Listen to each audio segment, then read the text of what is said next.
Hey, what's up, everybody? It's Wednesday, and like usual, it's afternoon, not morning. So I'll skip the good morning part. Yeah, I debated on doing this week. I promised you that I'd stick with it as long as my team was doing well. It's pretty obvious the last couple weeks they have not done so well. But I thought, you know what? I'll give it another week. I kind of like that Jeff changed his shit up this week and decided to say nice things about every team this week instead of picking. So I thought maybe I'd try to change it up a little bit too. We're kind of halfway through the actual NFL season, maybe a little past the halfway mark for the fantasy season. So I thought I'd just kind of give a kind of a grade to every team. Not so much with letters, but let's just talk about each team individually a little bit, not about last week's game. I'll admit in part because I don't want to talk about losing. But all right, we're going to work our way up from the bottom to the top. I feel like that's the fairest way to go about it rather than jump around. And that means we're going to start with Sam stealing wins. It's been a tough season for Sam. It's been tough. Uh, he picked Nick Chubb with the ninth overall pick. I felt like that might have been just a little early for Chubb, considering Cleveland has not been very good traditionally the last couple seasons.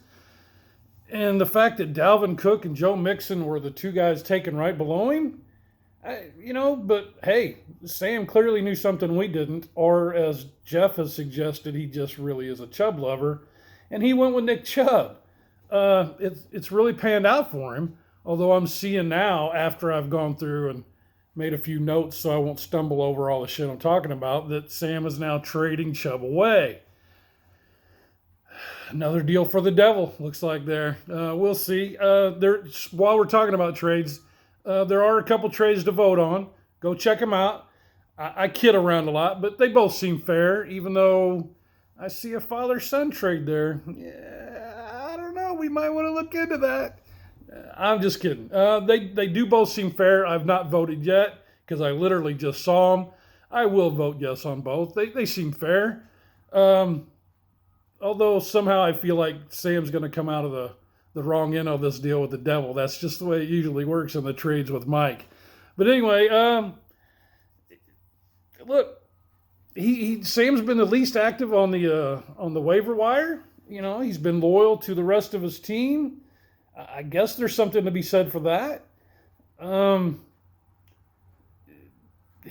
his reward, I guess, though, is being in last place and being publicly outed by Jeff as being a Chubb lover last week. I have reached out to Sam for a comment, and I've received no response yet. So we'll talk more about this Chubb loving thing later. Although maybe he's given up on the Chubb if the trade goes through. Okay, let's go from second to the last, which would be fourth quarter.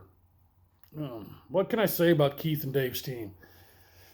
Oh, just barely out of last in points. They got the worst record. They've had more points scored against them than anybody else in the league. They had the 11th pick in the league, and I feel like they stole Dalvin Cook there because I've already kind of talked about how I felt like he should have been taken above Chubb. But hey, it turns out that was the high point for Keith and Dave's team at the draft. The Javonte Williams pick in round 2 was strong. Yeah, just one of the many things that has caused a lot of problems for Keith and Dave's team in the fourth quarter this year, losing him for the season. Um, it just sent them spiraling after that week 4. I mean, they weren't doing great before that, but it's gotten even worse for them. Look, they're the worst team in the league after 9 weeks. I don't know what to tell you guys. You drafted a pretty good team, but it just hasn't panned out. I do have one thing I can tell you. I do have a quarter here, a fifth quarter for you. Maybe you can use it to call Aaron Rodgers and have his hipster ass get in fucking gear and do something for you the rest of the season. I don't know, maybe. Now on to Frank is trash. This one's surprising to me, the way the season started for Jay Weeks. I mean, I didn't think anyone was going to have an answer for this team the way they jumped out the first couple weeks. I mean, he still holds the high score at what I think it's 256 or 258. I'm not sure. So he still holds that. That seems to be what he's holding on to. Lamar Jackson has been better. You know, I've not given him a lot of credit. Maybe, I don't know. I don't like the Ravens, so maybe that's why I've been a little hard on Lamar Jackson. I've probably given him more grief than he deserves. Najee Harris, first-round pick. I feel you there, Jason. He was my first-round pick in my other league. He's been a bum. But I'm not sure if it's him being really bad or just that the Steelers are really bad. I don't know. You tell me. It could go either way. There's been a lot of weird things this year. Right now, the only thing Jay Week's team seems to have going for it is they have the most accurate team name in the league with Frank is trash. Although the way the Colts look this year, he may have to consider trading that name into Saturday Sucks. I don't know. Let's hope not. Maybe Jeff Saturday can turn it around for the Colts. I doubt it. They look pretty dysfunctional. That moves us to balls deep. Yeah, I don't know. Civil seems to be wringing every point he can out of this team. He had the 7th pick. That's a tough spot to pick in a 12-man league. It's right in the middle every round. So you think that would be good? So you don't have to wait like I did with the first pick. You got to wait 20-some picks before you get to pick again. That wasn't the case for Kevin, but when you're picking there, you always seem to find yourself on the wrong end of a run. You know, you make your pick, you get your next guy lined up, and as soon as you do, a fucking tight end run starts or a run on defenses, and you're at the wrong end of it. It never fails. It's a tough spot, but he's made the best of it. He's been active as fuck on the waiver line, trying to constantly improve. He's acquired more players than anybody, or the second most, next to Mike. And he started more different players than anybody in the league. He's ninth place in points, but probably the last guy within legitimate striking distance of the leaders. The next week or two will be really telling for Balls Deep. I feel like it could go either way. He could find himself really in the hunt or, bringing up the back along with Keith, Dave, and Jason. We'll see. I don't know. It's been really up and down for him. He's been probably the most inconsistently consistent guy, or consistently inconsistent, however you want to say it. But like I said, for him, I think it could go either way. Now, for biscuits and gravy, go figure. If you'd asked me 3 weeks ago if you're going to do this show in a couple of weeks at the halfway point and talk from the bottom to the top, I thought I would have started with Austin's team. They started with a disaster 0-5, but they somehow righted the ship and they've won 4 straight. This is clearly the hottest team in the league right now, and I don't want to comment on it too much more than I already have. I gave him a lot of grief those first few weeks, and it seemed to light a fire under his ass. I don't want to give him too much fuel to his fire. This league's competitive enough at the top, and I'm trying to maintain that spot without adding Austin to the mix. So while I'm glad you're improving, Austin, take it easy. Take it easy. I still need to make the playoffs. That takes us to, El Diablo. This is going a little faster than I thought. I'm scribbled out some notes, like I said, so I won't ramble on and babble on and talk about too much shit like I'm doing right now. Anyway, back to El Diablo. I'm not real sure Mike drafted a real good team. And I get it. It's got to be tough trying to run the draft, input other players' picks in the computer, all the while you're trying to research and line up your next couple of picks. I get it. It's tough. But it didn't seem to matter. While I don't feel like he drafted a great team, he's clearly built one. He's worked the waiver wire with major success. He's completed one trade, and he's got another one there to vote on. I'm not sure we can allow him to get Nick Chubb, but I mean, it's a fair trade. It sucks that a fair trade helps Mike so good, or so much, or so well. Yeah, I didn't do well in English in high school, and that was a long fucking time ago. Um, let's see. After giving me another loss, my third in a row, El Diablo's got three in a row and replaced me at the top of the division board with little Jason and Jason Johnson tied at 6-3. Just one more thing I can say about all of that, especially since it was my loss that put you there, Mike. Fuck you, Mike. Yeah, fuck you, Mike. Fuck you, devil. On to Team West Side. Reggie's team. This team is so unpredictable. I mean, I think I touched on this with somebody a minute ago, but this is probably genuinely the most consistently, yeah, I don't know what I'm trying to say, but this team's been up and down. I mean, he'll put up a 112 one week and a 200 the next. Let's just hope that the next big week he has, it's not against me. I'd be willing, I haven't really looked back on it too much because it can get confusing trying to keep track of past weeks. But I'd be willing to bet he's been on both sides of the beatdown of the week more than anybody else. He's probably handed out a couple, and I'm pretty sure he's probably been on the no more tears side of it a couple times. Like I said, let's just hope the next big week he has isn't a week that I'm playing him. Now we're on to Hurts Donut. Derek's team started a little rocky, kind of up and down, but they've settled into a pretty tough team to beat. He's not been real active on the waiver wire, but he's been pretty fortunate about avoiding that evil injury bug that we've all seemed to struggle through parts of the season. I will say this: you might want to hope that Philly loses a couple games so that Jalen Hurts has to keep playing, full games and late into the season for seeding purposes, because they're going to want that home field.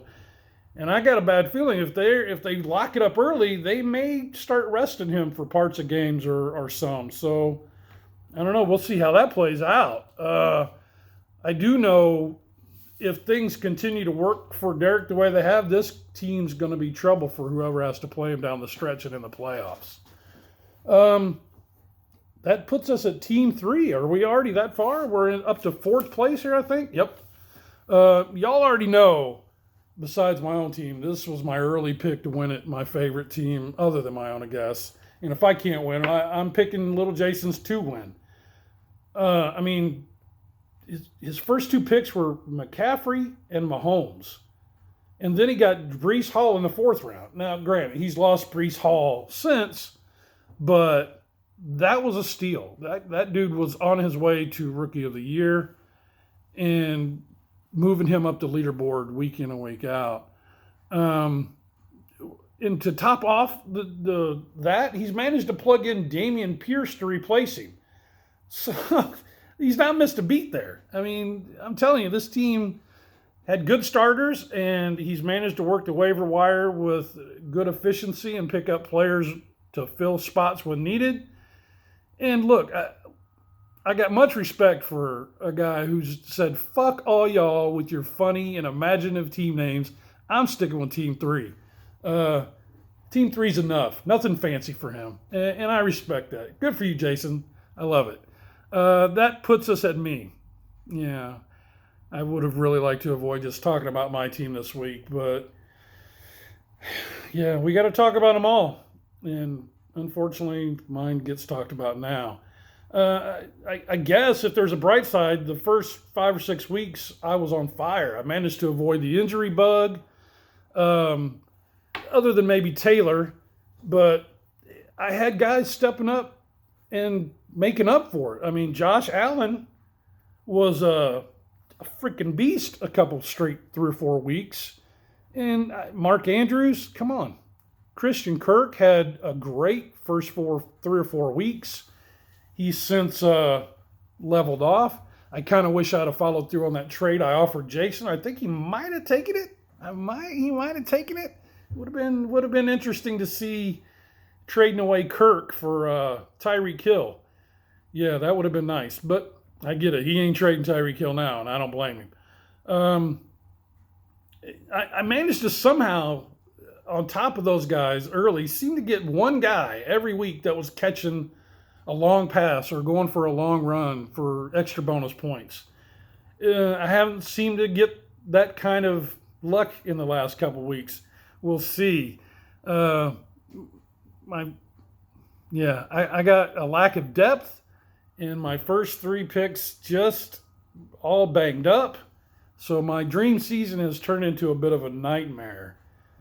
I will say this, though. I'm still in real striking distance of the leaders. I mean, Jeff has put himself in first place, and I'm only 36 points out of that. So, but yeah, another week or two like I've just had, and I'll soon be at the bottom of the board, along with some of the others that are clearly kind of out of it and just riding the season out at this point.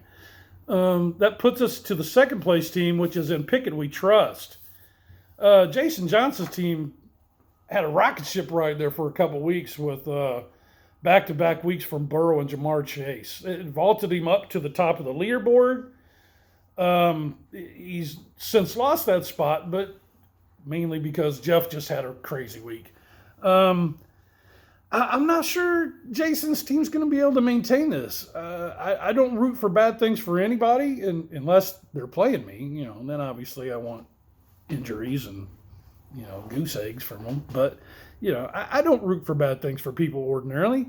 But I do have a bad feeling about this team. I don't know why. It's a gut feeling.